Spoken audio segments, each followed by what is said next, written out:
그럼 여기에 대한 할로겐 화합물, 클린 에이전트에 대한 이제 구비 조건을 보면은 먼저 소화 성능 굉장히 중요하죠. 소화 성능이. 일단 소화 성능이 좋아야 되니까. 소화 효과의 목적으로 이제 만들어 놓은 거니까요. 그래서 N헤탄을 이제 연료로 해가지고 불꽃 소화법에 의해서 소화 농도를 이제 기준을 하는데, 뭐 보통 이제 A급이랑 C급 같은 경우에는 US 스탠다드 이를 기준에 사용을 하고요. US 스탠다드 테스트를 하고요. B급은 컵버너 테스트.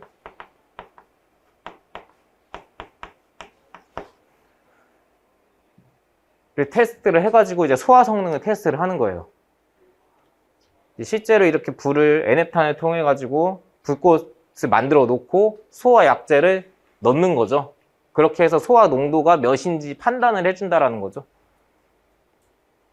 그래서 보면은 소화 성능이 기존 할론 약재와 유사해야 된다. 어느 정도 소화 효과는 발휘해줘야 된다. 좀 떨어지더라도. 물성을 보겠습니다. 전기 전도도가 낮아야 된다. C급 화재에 사용을 해야 되니까. 전기 전도도 낮아야 돼.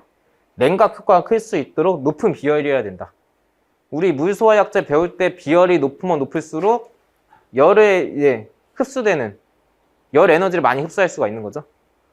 높은 비열이어야 되고요. 적절한 증기압이 형성돼서 자체 압력으로도 좀 방출했으면 좋겠다라는 거죠. 시스템의 단순화를 위해서.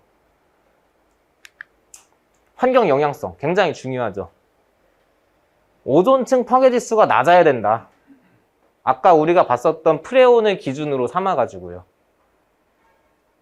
그리고 해당 물질에 대한 파괴하는 오존량을 분석을 해가지고 ODP를 산정을 하는 거죠. ODP가 낮으면 낮을수록 이제 오존층 파괴 정도가 적다라는 거고, 높으면 높을수록 오존층 파괴 정도가 크다라는 건데, 여기 할론을 보면은 굉장히 높죠. 14. 프레온보다 더 높다라는 거죠. 오존층 파괴 지수가. 그러니까 이런 것들은 소화 약재로서 사용을 할 수가 없다. 아무리 소화 성능이 좋다고 하더라도 지금 이제 오존층 파괴에 대한 문제가 그 국제사회에 그 문제가 되고 있기 때문에 이런 것들을 사용을 자제를 해야 된다는 거죠. 다음에는 이제 지구온난화 지수 고려를 해줘야 되는 거죠. 지구온난화 지수는 이제 CO2를 기준으로 해줘야 되는 거고요.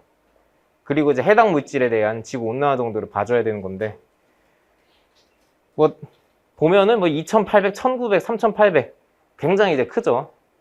주요 물질의 GWP를 보면은. 근데 이제 ODP는 0으로 무조건 해줘야 되는데 지구온난화 지수는 좀 그래도 관대하다. 이렇게 볼 수가 있고요. 대기권 잔존 지수가 낮아야 된다. 방사가 됐을 때 이제 대기권의 이제 잔존 지수를 이제 의미를 하는 거죠. 보면은 대기권 잔존 지수가 L이고, 그리고 경과된 시간이 T죠.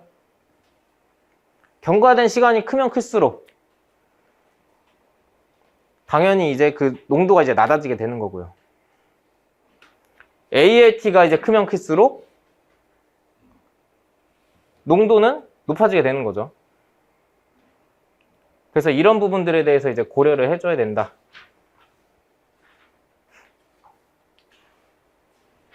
독성.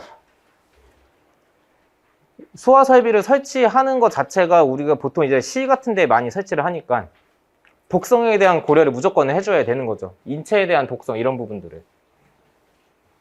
그래서 나온 이제 개념 같은 것들이 노아엘이랑 로아엘, 이런 개념들이 나온 거고요. 노아엘 같은 경우에는 무독성량이다.